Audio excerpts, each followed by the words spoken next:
Assalamualaikum warahmatullahi wabarakatuh. Alhamdulillahirabbil alamin. Kita pada kali ini akan belajar tentang hukum tajwid mad far'i yang mana turunannya yaitu mad silah tawilah. Mad silah tawilah secara bahasa yang pertama, mad artinya panjang. Yang kedua, silah artinya hubungan. Dan yang ketiga, tawilah artinya juga panjang. Jadi, secara istilah, mad silah tawilah itu adalah bacaan panjang pada huruf ha dhamir ketika bertemu huruf hamzah yang hidup dan harakat sebelumnya juga hidup.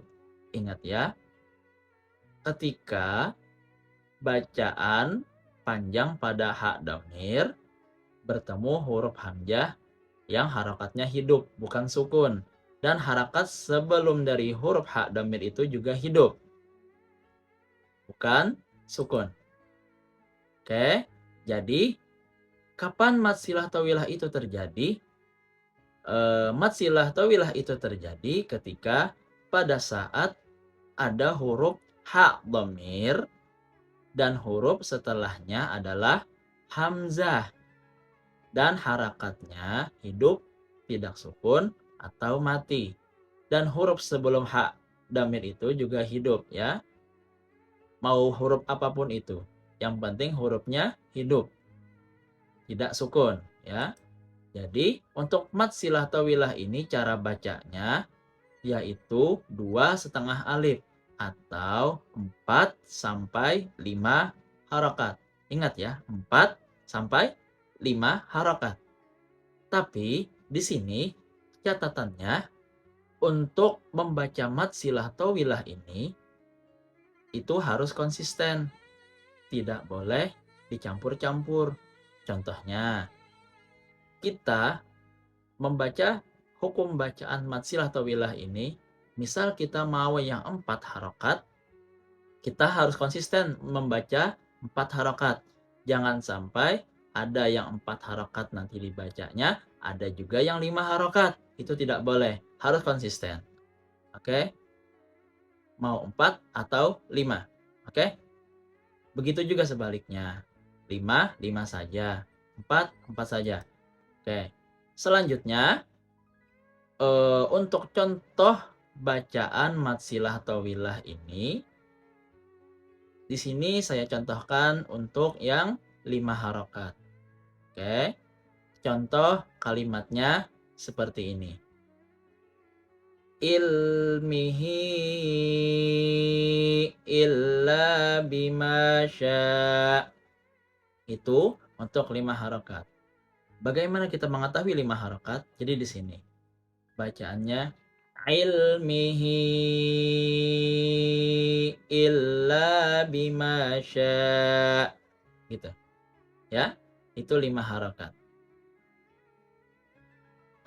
Kalimatnya untuk kalimat tersebut yang mana sih hukum bacaan mad silah tawilahnya? Nah, dari contoh bacaan tadi yang mana sih hukum bacaan mad silah tawilahnya terletak pada yang mana?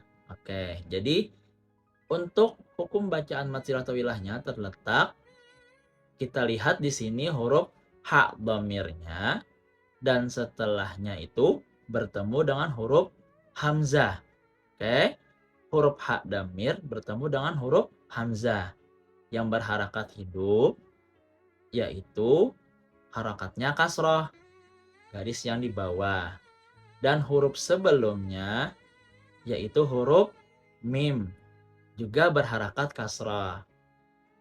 Dan ini sudah memenuhi syarat mad silah tawilah.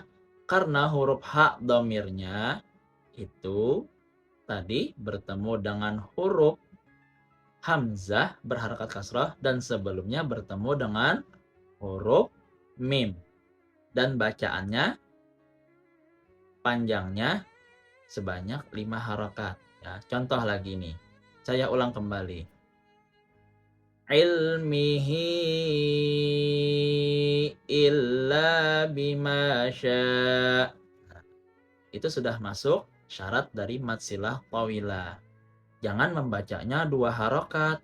Contoh, ilmihi illa bima syaa. Itu salah.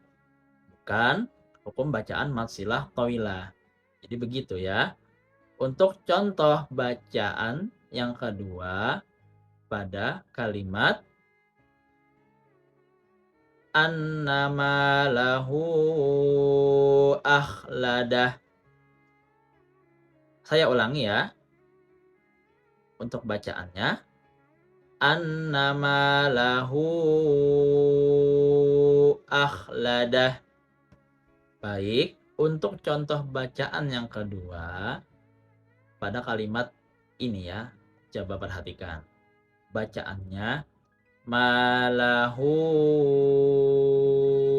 akhladah. Saya ulangi ya. Malahu akhladah. Di mana sih letak hukum bacaan mad silah tawilahnya? Hukum mad silah tawilahnya terletak di sana, yaitu ada huruf ha dhamir bertemu dengan huruf hamzah yang harakatnya fathah. Dan huruf dari sebelum ha dhamirnya yaitu huruf lam. Harakatnya juga fathah. Dan huruf ha dhamirnya tadi panjangnya sebanyak 5 harokat. Jadi itu sudah termasuk memenuhi syarat dari hukum bacaan mad silah tawilah. Jadi begitu ya untuk hukum bacaan mad silah tawilah contohnya. Terima kasih.